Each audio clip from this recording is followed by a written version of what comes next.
Napakadami mang lumabas na phones ngayong taon na magaganda na nasa around 10 to 15,000 ang presyo, pero isa sa napakahirap talunin as a best value mid-range phone itong Poco X7 Pro. Lalo na ngayong November and December, especially pag may sale, sobrang baba na niya. Makukuha nyo na yung Poco X7 Pro for around nasa 11,000 pesos na lang. And for a phone na kayang makipagsabayan sa mga upper mid-range phones, para sa akin napakasulit na nito. Pero ano nga ba yung ilang reasons kung bakit talagang bang for a buck yung phone na to? Syempre, ang pinakauna dito is performance, and dun talaga nakilala ang Poco X series. Nag-start yan sa Poco X3 Pro na talaga namang grabe as a budget gaming phone. And nabuhat na nga ang reputation na yon up until dito sa latest Poco X7 Pro. And just imagine, for a 11,000 to 13,000 peso phone ngayon, kayang-kaya niya makipagsabayan sa mga mas matataas pa na phone sa kanya, giving us a 1.8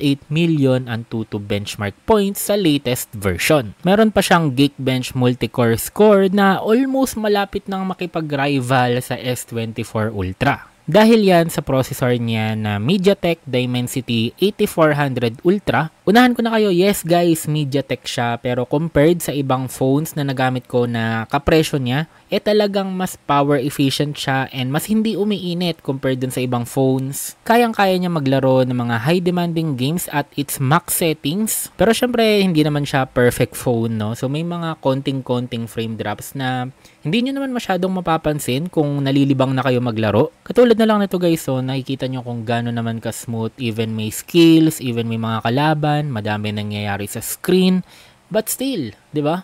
Napaka-smooth talaga ng gameplay natin. Another example ng high demanding game is itong Withering Waves.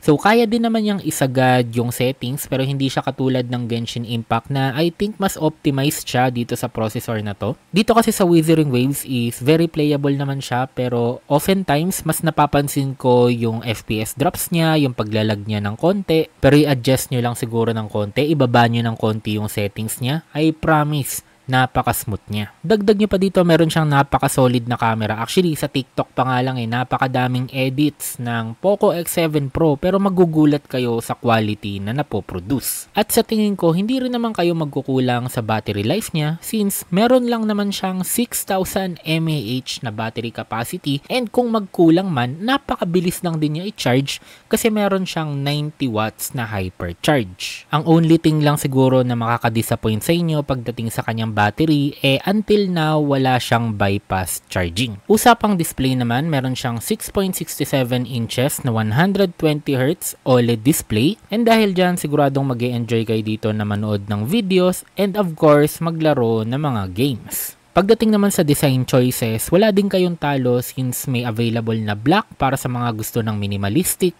black and yellow pag gusto nyo na may pagka-Poco-like design and may pagka-leather-like back, not my personal type, pero baka meron din sa inyo may gusto ng green. At kung hindi nyo trip lahat yun, meron pang limited Iron Man edition. Ang malupit dito, hindi lang siya puro papogi, no? Meron din siyang magandang protection, Gorilla Glass 7i para sa kanyang harap, na meron pang IP68 dust and water resistance. Ibig sabihin, pwede siyang mabasa at masubmerge beyond 1 meter ng around 30 minutes pa. And ito na nga yung ilan sa mga reasons kung bakit kahit madaming phones na lumabas ngayon 2025, isa pa rin talaga sa nire-recommend ko ang Poco X7 Pro. Pero kayo guys, ano sa tingin nyo? May mga nakabili na ba sa inyo ng Poco X7 Pro? Kumusta yung phone ninyo? And sa mga wala pa, plano nyo bang bumili? Isa ba yung Poco X7 Pro sa tinitignan nyo? Comment your thoughts down below para mapag-usapan natin.